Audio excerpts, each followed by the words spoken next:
नमस्कार। एक बार फिर हाजिर हूँ एक नई कहानी पिशाच लेकर। ये कहानी मैंने 15 जनवरी 2013 को लिखी थी। प्रस्तुत है, वाचन कर रहा हूँ कहानी पिशाच। विशालकाय थार रेगिस्तान के सिंहद्वार जोधपुर शहर के बारे में तो अनेक लोग जानते हैं, लेकिन बहुत कम लोग इस तथ्य को जानते हैं कि यहाँ के लोग जितने बातू नहीं होते हैं उतने ही पेटू भी। यहाँ के हलवाई उनकी इस मनोवृत्ति का भरपूर फायदा उठाते हैं। वे इतने लजीज पकवान बनाते हैं कि लोग अंगुलियां चाट लें। यहाँ के गुलाब जामुन, मावे की कचौरियाँ एवं बूंदी के लड्डू जगत विख्यात हैं एवं इससे भी ज़्यादा विख्यात है यहाँ के बाशिंदों का व्यवसायिक कौशल, जो मिट्टी से सोना बनाना जानते हैं। दूसरे शहरों में जहाँ रईस हजारों में एक होते हैं, यहाँ रईस खरपतवारों की तरह मिलते हैं एवं वह भी एक से बढ़कर एक। यही वह शहर है जहाँ गलियां साफ करने वाले मित्रों के गले तक में आप स्वर्णहार देख सकते हैं। इसी के चलते लोगों में रईसी शौक भी मुंह चढ़कर बोलते हैं। कला, साहित्य, संस्कृति यहाँ खूब पल्लवित हुई है एवं यही कारण है कि इस शहर को क्षेत्र की सांस्कृतिक राजधानी भी कहा जाता है। इसी शहर में परकोटे के भीतर एक बाजार है, आड़ा बाजार, जो यथा नाम तथा गुण के अनुरूप इतना आड़ा टेढ़ा है कि हर 20 कदम चलने के बाद सामने से किसी मकान की दीवार आ जाती है एवं इन्हीं मोड़ों के चलते यहाँ सड़क हादसे आम बात है। इसी बाजार में एक मोहल्ला है जो महाजनों का मोहल्ला के नाम से प्रसिद्ध है एवं इसी मोहल्ले में वह हवेली है जिसके बारे में ये मोहल्ला ही नहीं, शहर के अन्य अनेक बाशिंदे भी जानते हैं कि यहाँ एक पिशाच रहता है। वस्तुतः बाजार से चलकर यह मोहल्ला अंग्रेजी के टी अक्षर जैसा बन जाता है, जिसमें टी की टांग बाजार में लगती है एवं टी के ऊपर के दाएं बाएं दोनों छोर छोटे छोटे 2500 मकानों से होकर अंत में बंद हो जाते हैं। यहाँ सभी घर महाजनों के हैं एवं यहाँ के महाजन अक्सर अपनी चतुर औरतों को लेकर आशंकित रहते हैं। यह व्यवस्था इसी हेतु की गई है। इसी मोहल्ले यानी टी के बाएं छोर पर ठीक कोने से भीतर जाता हुआ दीवारों से घिरा एक बड़ा मैदान है एवं इसी मैदान के ठीक सामने वह हवेली है जो सिंघानियों की हवेली के नाम से जानी जाती है एवं जिसके बारे में लोग कहते हैं कि यहाँ पिशाच रहता है। अब यह हवेली पुरानी हो गई एवं यहाँ कोई नहीं रहता सिवाय उन परिंदों एवं गिलहरियों के जिनके मकान इंसानों के भग्न भवन ही होते हैं। हाँ, इसी हवेली के बाहर मैदान के पश्चिमी कोने में टीन के टूटे छप्पर के नीचे एक फकीर अल्लाह रखा रहते हैं, जिनका झुर्रियों भरा चेहरा एवं सन जैसी लंबी दाढ़ी देखकर कोई भी कह सकता है कि वे 90 से कम न होंगे। मोहल्ले के अनेक बड़े बूढ़े तो यहाँ तक कहते हैं कि अल्लाह रखा 100 पार है। एक पुराना लबादा, कांसा, चिमटा, फटे वस्त्र एवं लाल पीले पत्थरों की माला, यही उनकी कुल संपत्ति है, लेकिन आंखों में वह चमक है जो अच्छे अच्छे रईसों की आंखों में नजर नहीं आती। इसी मोहल्ले के बीचों बीच हमारा मकान था, जहां मैं मेरे माता पिता, 4 भाइयों एवं 2 बहनों के साथ रहता था। मैं सबसे छोटा था एवं पैदा भी पिताजी की पकी उम्र में तब हुआ था जब मेरे सबसे बड़े भाई का विवाह हो गया था। अब तो कंडोम एवं बर्थ कंट्रोल के अनेक तरीके बूढ़ों की लाज रख लेते हैं, पर यह वह जमाना था जब धोती खुलने का अर्थ था एक नई किलकारी एवं तब अनेक बार मैंने मोहल्ले के भांजों भतीजों के मुंह से सुना था कि उनके यहाँ नए मामा अथवा चाचा का जन्म हुआ है। विवश बूढ़ों के पास तब आंख नीची करने के अतिरिक्त कोई विकल्प नहीं था। औलादों के आगे उनकी नस दबती तो इसी मुद्दे पर, जैसा कि एक बार मैंने मेरे पड़ोसी के सबसे बड़े पुत्र को पिता से झड़पते देखा था। पिता ने उसे जब कहा कि उन्हें पोता चाहिए तो उनके लाडले बोले, पहले आप भैया पैदा करना बंद करें तो मैं पोते की सोचूं। मेरे बूढ़े पड़ोसी तब अपना समूह लेकर रह गए थे। हमारे मोहल्ले में थे तो सभी महाजन, लेकिन ये महाजन शहर के उन रईसों की तरह नहीं थे जिनके रईसी के किस्से हम अक्सर सुनते हैं, जिनके बारे में लोग कहते थे कि वे लंदन से मंगाए कपड़े पहनते हैं, ईरान का महंगा इत्र लगाते हैं एवं अपनी पर उतर आए तो पतराइनों को सोने का कंठा तक उपहार में दे देते हैं। मेरे मोहल्ले के महाजन परचून या महाजन थे जो छोटे मोटे वैसे ही कारोबार करते थे जैसे कि मेरे पिता बाहर बाजार में किराने की दुकान चलाते थे। हमारी दुकान अच्छी चलती थी, अतः हम अंधों में काना राजा थे। लोग अक्सर मेरे पिता से महत्वपूर्ण मुद्दों पर राय लेने आते। होली की पहली पिचकारी वही छोड़ते, दिवाली का पहला दिया भी वही जलाते। ये उन जमानों के दस्तूर थे। जो आदर ज्ञानियों में अधिक ज्ञानी पाता है वही आदर अन्य महाजनों से हमें मिलता था। महाजनों की सीधी गणित थी, अधिक पैसा यानी अधिक बुद्धिमान। हमारा मकान मोहल्ले के अन्य मकानों से बड़ा था, जिसमें बाहर की ओर खुलते सुंदर झरोखे थे। झरोखे के दोनों ओर की चित्रकारी देखती बनती थी।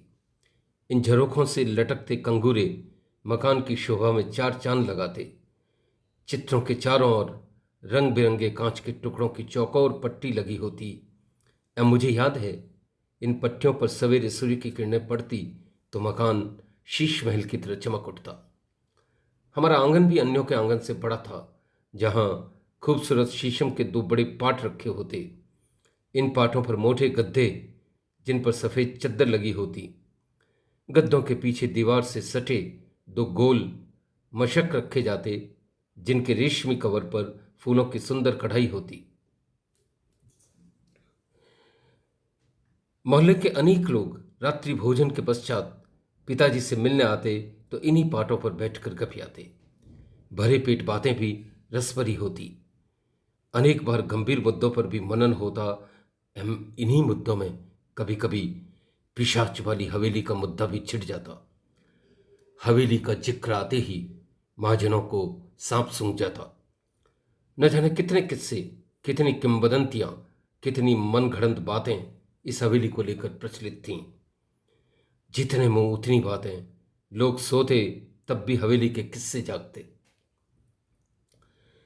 एक बार मैंने मेरे पिता को पाट पर बैठे अन्य मित्रों के साथ हवेली के बारे में बात करते हुए सुना था। तब मैं 10 वर्ष का था। मुझ में इतनी समझ आ चुकी थी कि मैं जान पाता कि लोग क्या कह रहे हैं। उस दिन रात के 10 बजे होंगे। मैं पिताजी के पास पाट पर अंधमुंधे लेटा था। उस दिन मांगू चाचा ने फिर हवेली का जिक्र छेड़ दिया। मांगू चाचा धंधे में असफल आदमी थे, अतः अन्य महाजन उसे कम गांठते थे। उसका वास्तविक नाम तो लक्ष्मीचंद था, पर ओछी पूंजी के चलते जब तब अन्यों से उधार मांगता रहता। इसी के चलते नाम मांगू चाचा पड़ गया। उसकी बीवी कर्म ठोकती रहती। सबसे उपेक्षित होने का दर्द उसे अक्सर सालता, लेकिन हवेली की चर्चा कर वह सबका ध्यान अपनी ओर खींच लेता। हवेली का जिक्र छिड़ते ही मैंने आंखें मूंद ली। मैंने आंखें तो बंद कर ली, लेकिन कान ध्यानस्थ योगियों की तरह चौकन्ने थे। मैं ध्यान से मांगू चाचा को सुन रहा था। वे पिताजी को कह रहे थे, बद्री, सुना है बीती रात पिशाच ने हवेली में फिर उत्पात मचाया। मेरे पिताजी का पूरा नाम बद्री शंकर था, पर उनके हमवय मित्र उन्हें बद्री कहते थे। मांगू की बात सुनकर पिताजी सहम कर बोले, कल क्या हुआ मांगू? जब देखो वह लफड़ा होता रहता है। पिताजी की बात सुनकर पाट पर बैठे मोतीलाल, माणकचंद, हीराभाई, चतुर्भुज एवं अन्य महाजन चौकन्ने हो गए। इनमें से एक भी महाजन सासी नहीं था, वरन मैं तो सफा कहूंगा कि सभी एक से बढ़कर एक बुज़दिल थे। सासी होते तो हवेली जाकर पता नहीं कर लेते, लेकिन हवेली तक जाना तो दूर, सभी मैदान तक से दूर रहते। इन सभी ने हवेली का आतंक इस कदर फैला रखा था कि मोहल्ले की औरतें अपने बच्चों तक को उस ओर नहीं भेजती थी। सांझ ढलने के पश्चात हवेली मैदान में उल्लू बोलते। अपनी बात कहने के पूर्व मांगू चाचा ने थोड़ा सा झुककर अपनी धोती व्यवस्थित की एवं इस तरह देखा मानो सबसे पूछ रहा हो, कोई डरेगा तो नहीं? यूं रहस्यमयी आंखों से देखने से सबका कौतुक सर चढ़ बैठा एवं जब चतुर्भुज ने जोर देकर कहा कि मांगू बात पूरी कर, तो मांगू बोला, थे सब तो जानो ही जो हो कि मारो घर मैदान सभा पहली आवे, यानी मेरा घर मैदान से सट कर है। कल रात जब बारिश हो रही थी तो मैं पेशाब के लिए उठा। मुझे पेशाब की बीमारी है, अतः रात 3-4 बार उठना पड़ता है। मांगू आगे बढ़ता उसके पहले माणक बोला, धंधो नहीं चाले तो ऐसी बीमारियां लगी जाती है। बात में व्यवधान होते ही बाकी सभी ने माणक को घूर कर देखा तो बेचारा अपना समूह लेकर रह गया। मांगू का हौसला दूना हो गया। अब इस बार अस्वस्थ होकर उसने बात आगे बढ़ाई। रात जब मैं पहली बार उठा तब तेज बारिश हो रही थी। यकायक मैं चौंका। हवेली की ओर से चीखने चिल्लाने की आवाजें आ रही थी। मैं समझ गया यह उसी पिशाच की करतूत है। मैंने धीरे से मैदान की ओर खुलने वाली खिड़की खोली तो देखकर दंग रह गया। हवेली पर बिजलियां कड़क रही थी एवं हवेली की छत पर एक 6 फुट्टा आदमी पांव पटक पटक कर कह रहा था, सालों हरामजादों, मेरी बीवी के गहने मुझे वापस दो। मुसीबत में 2 पैसा उधार ले लिए तो क्या गहना खा जाओगे? मैं इन मिनखमार ब्याज लेने वालों की चमड़ी उधेड़ दूंगा।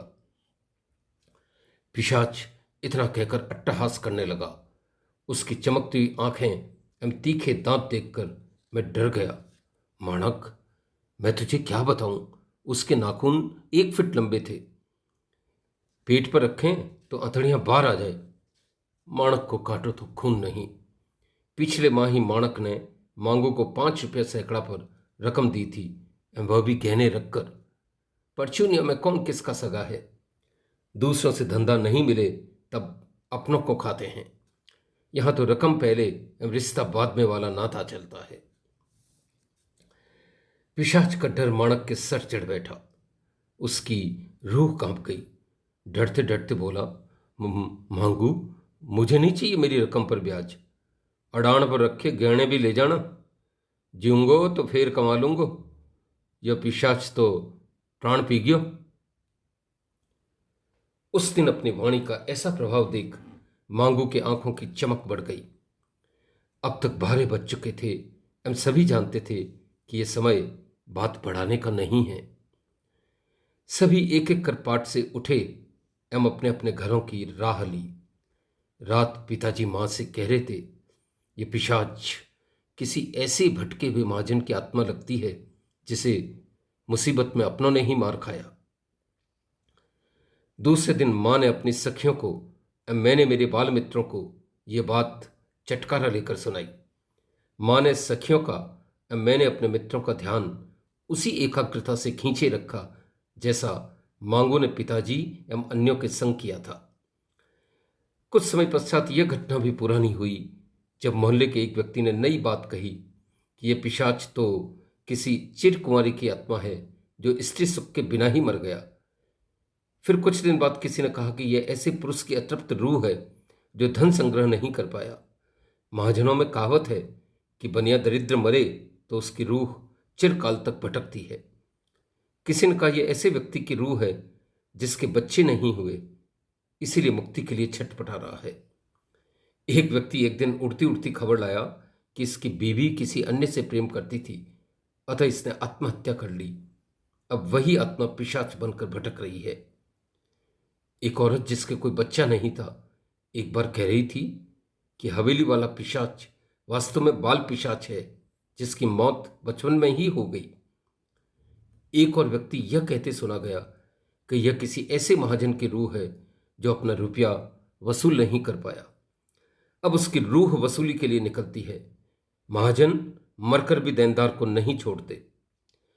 कोई कहता है यह ऐसे महाजन की रूह है जिसका सारा धन राजा हड़प गया। कोई यह कहता कि यह ऐसे आदमी की रूह है जिसने अमानत में खयानत की है। पूरा मोहल्ला इस पिशाच को लेकर जाने क्या क्या कहता था। कुल मिलाकर मोहल्ले में जितने मकान थे उतने ही इस पिशाच को लेकर किंवदंतियां थी। ये प्रकृति की अद्भुत संरचना है कि बालमन जितना भीरू होता है उतना जिज्ञासु भी होता है। इन सभी किंवदंतियों ने मेरे बालमन में अनेक प्रश्न खड़े कर दिए। मैं रात घंटों सोचता रहता, क्या भूत पिशाच होते हैं? हमारे मोहल्ले का ये पिशाच कौन है, कैसा है? क्या मांगू चाचा ने सचमुच उसे देखा? क्या अन्य लोग उसके बारे में जो कुछ कहते हैं वह सच है अथवा झूठ? माँ एवं पिताजी से मैंने इस बारे में अनेक बार पूछा, पर दोनों ने पल्ला झाड़ दिया।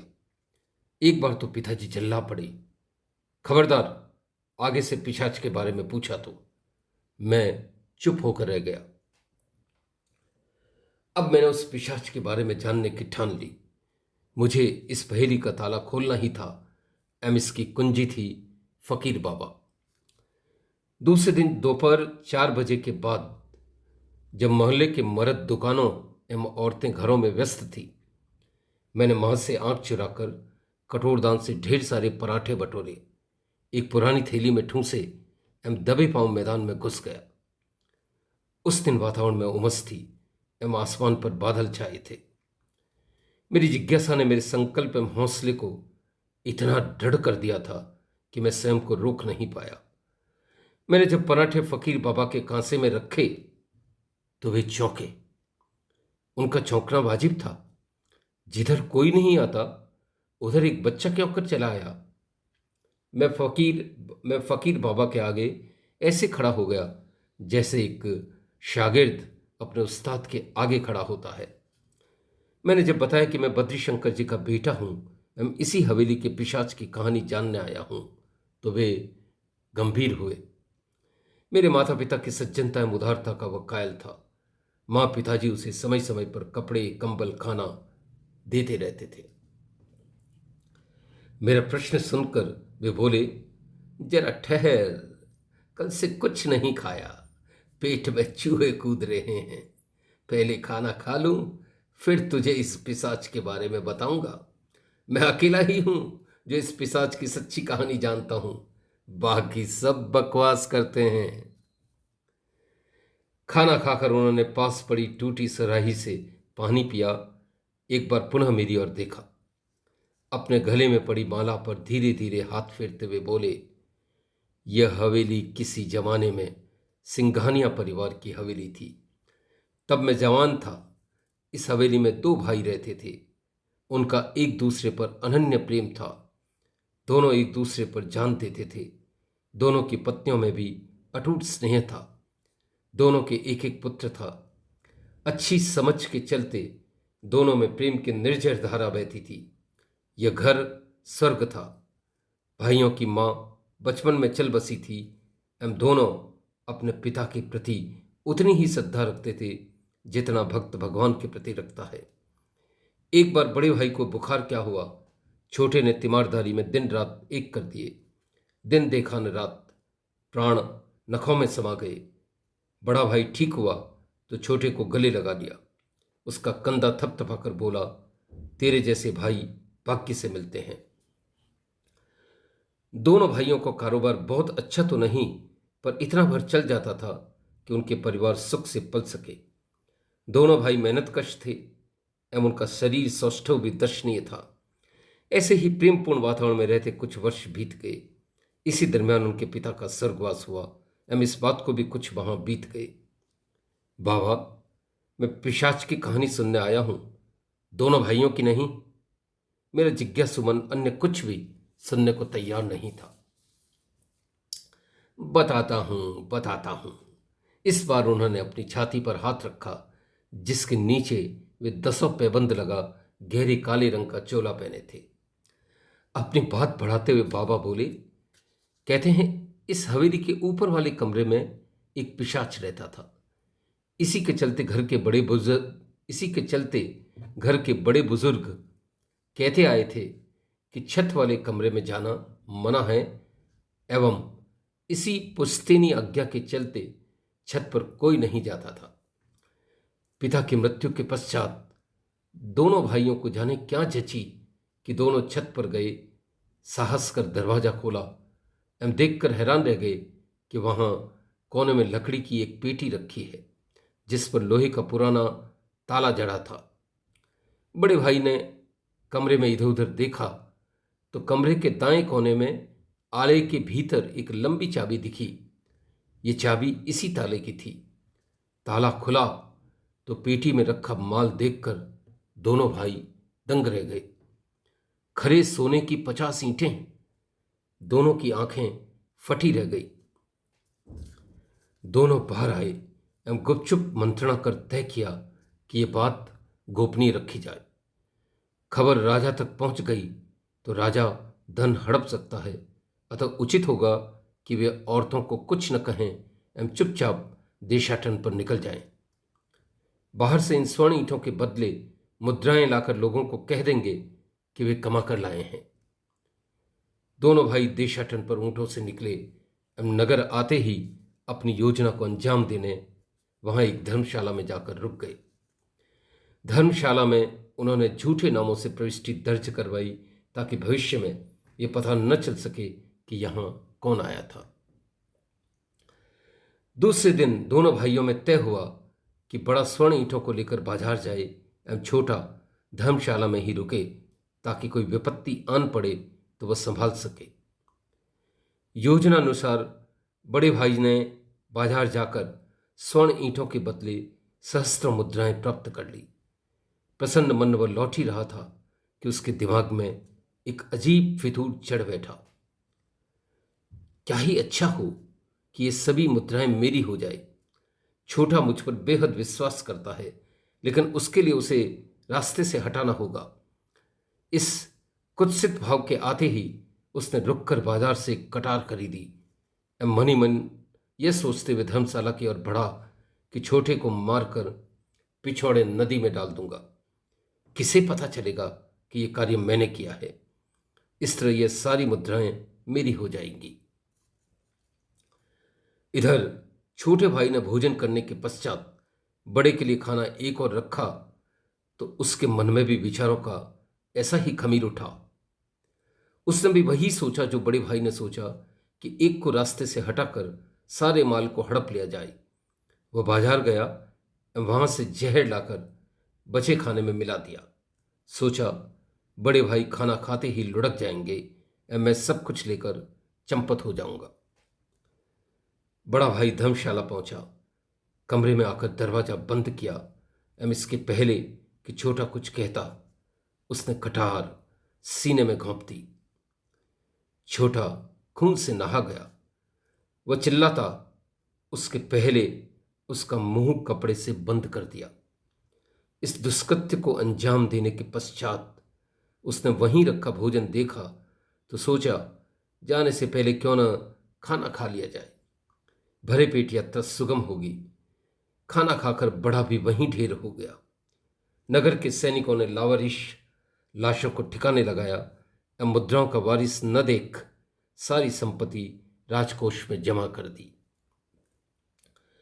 दोनों भाई कई दिनों तक नहीं आए तो एक की पत्नी पागल हो गई एवं दूसरी इसी गम में काल कवलित हो गई। बाद में न जाने एक अबूझ महामारी में पागल पत्नी एवं दोनों बच्चों का निधन हो गया। एक अच्छा सुखी घर कब्र में तब्दील हो गया। आपने अभी तक पिशाच की बात बताई नहीं बाबा। हवेली के ऊपर छत वाले कमरे में कौन पिशाच था? मैं अधीर हुए जा रहा था। तुम अब भी नहीं समझे। माया माया का लोभ पिशाची तो है पुत्र। ये जिन घरों में रहता है वहां हरे भरे गुलशन को तब्दील कर मरघट बना देता है। कभी ये छुपी माया के रूप में दृष्टिगत होता है तो कभी अन्य विभत्स रूपों में। नफाखोरी, रिश्वतखोरी, दहेज, अमानत में खयानत उसी के रूप हैं। इन्हीं में से किसी एक रूप में यह अच्छे घरों में सेंध लगाता है एवं वहां सर्वस्व नष्ट कर अन्यत्र प्रयाण कर जाता है। पुत्र, इस हवेली में तो मैंने पिशाच कभी नहीं देखा। रात चढ़ते मैं नित्य इसी के भीतर जाकर विश्राम करता हूं। कहते कहते बाबा के चेहरे पर सूफियों से भाव उतर आए। सांझ गहराने लगी थी। हवेली के पास खड़े पीपल के पेड़ पर बैठे पक्षियों का शोर भी थम चुका था। इतने महान दर्शन से सरोभार करने के लिए मैंने बाबा के चरण छुए एवं चुपचाप घर लौट आया। धन्यवाद मित्रों, यही थी कहानी। आशा है आपको पसंद आई होगी।